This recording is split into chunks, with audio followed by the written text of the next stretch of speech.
છત્રપતિ શિવાજી મહારાજનો જન્મ 19 ફેબ્રુઆરી 1630ના રોજ શિવનેરી કિલ્લામાં થયો હતો. તેમના પિતા શાહજી ભોંસલે અને માતા જીજાબાઈ હતા. શિવાજીના જીવન પર તેમના માતાનું ઘણું મોટું પ્રભાવ પડ્યું હતું. જીજાબાઈએ નાની વયથી જ શિવાજીને હિન્દુ ધર્મ, નૈતિકતા અને અન્યાય સામે લડવાની પ્રેરણા આપી હતી. શિવાજીનું બાળપણ પૌરાણિક કથાઓ અને રામાયણ, મહાભારત જેવી ભારતીય શૂરવીર કથાઓને સાંભળતા અને શીખતા. નાની વયથી જ શિવાજી મહારાજે મરાઠા સામ્રાજ્યની સ્થાપનાનું સ્વપ્ન જોયું. તેમના પિતાએ દક્કણમાં મુગલ અને આદિલ શાહના શાસનથી છુટકારો મેળવવા માટે મરાઠા સરદારોને એકત્ર કરવાની શરૂઆત કરી. શિવાજીએ નાનકડી ટુકડી સાથે કિલ્લાઓ પર કબજો મેળવવાનું શરૂ કર્યું. 1645માં માત્ર 15 વર્ષની વયે શિવાજી મહારાજે પોતાની પ્રથમ વિજય યાત્રા કરી અને તોરણનો કિલ્લો જીતી લીધો. આ વિજયે શિવાજીનું આત્મવિશ્વાસ વધાર્યો અને તેઓએ મરાઠા સામ્રાજ્યની સ્થાપનાનો સંકલ્પ કર્યો.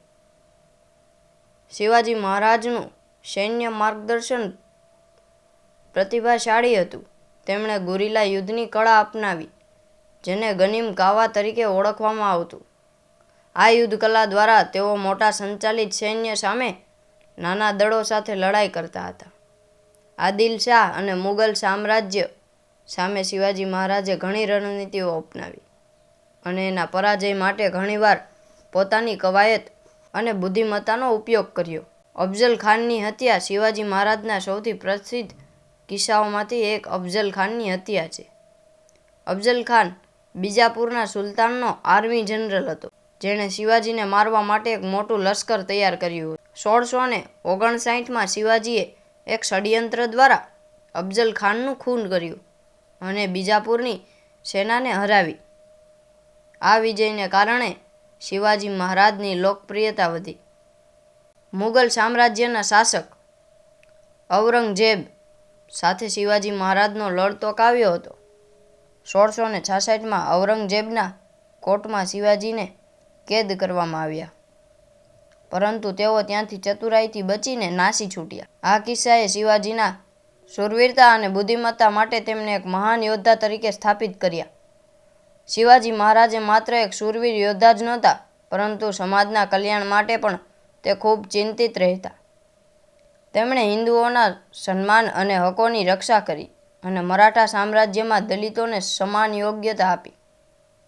આ ઉપરાંત તેઓએ મહિલાઓનું સન્માન જાળવવું અને તેમના શાસનમાં કોઈપણ મહિલાને અપરાધ અથવા દુર્વ્યવહારનો ભાગ બનવું પડતું ન હતું. શિવાજી મહારાજે 6 જૂન 1974ના રોજ રાયગઢમાં પોતાનું રાજ્યાભિષેક કર્યું અને છત્રપતિની ઉપાધિ મેળવી. આ પ્રસંગે તેમણે મરાઠા સામ્રાજ્યની સંપૂર્ણ સ્થાપના કરી.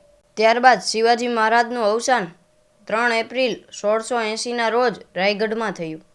તેમના મૃત્યુ બાદ મરાઠા સામ્રાજ્યના શાસન પર વિવાદો થયા, પરંતુ તેમની કથાએ તેમના શૌર્ય અને સાહસની વારસાને આજે પણ જીવંત રાખ્યું છે.